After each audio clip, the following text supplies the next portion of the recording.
লোকসভার পর রাজ্যসভাতেও পাশ হয়ে গেল খাদ্য সুরক্ষা বিল। এবার বিল পাঠানো হবে রাষ্ট্রপতির কাছে। তার স্বাক্ষরের পরই আইনে পরিণত হবে খাদ্য সুরক্ষা বিল।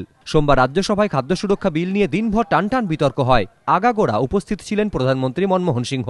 রাতে ধ্বনি ভোটে বিল পাশ হওয়ার পর প্রধানমন্ত্রী জানান, খাদ্য সুরক্ষা বিল পাশ হয়ে যাওয়ায় তিনি খুব খুশি।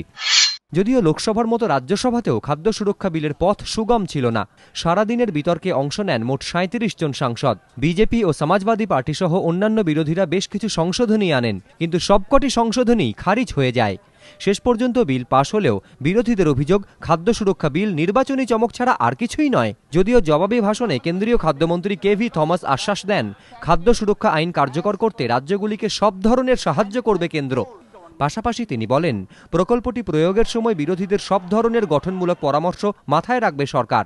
খাদ্য সুরক্ষা আইন প্রণয়ন হলে গ্রামের ৭৫% মানুষ খাদ্য সুরক্ষার আওতায় আসবেন। শহরাঞ্চলের ৫০% মানুষ আসবেন খাদ্য সুরক্ষার আওতায়। মাসে ৩ কিলো দরে মাথাপিছু ৭ কেজি চাল, মাসে ২ টাকা কিলো দরে মাথাপিছু ৭ কিলো গম এবং মাসে ১ টাকা কিলো দরে মিলেট পাবেন উপভোক্তারা। গর্ভবতী মহিলা এবং সন্তান প্রসবের পর ৬ মাস পর্যন্ত মহিলাদের খাদ্যশস্য সরবরাহ করবে সরকার। ৬ মাস থেকে ১৪ বছর বয়সী শিশুদের পুষ্টিকর রান্না করা খাবার সরবরাহ করা হবে। লোকসভা ও রাজ্যসভায় খাদ্য সুরক্ষা বিল পাশ হওয়ার পর এবার বিল যাবে রাষ্ট্রপতির কাছে।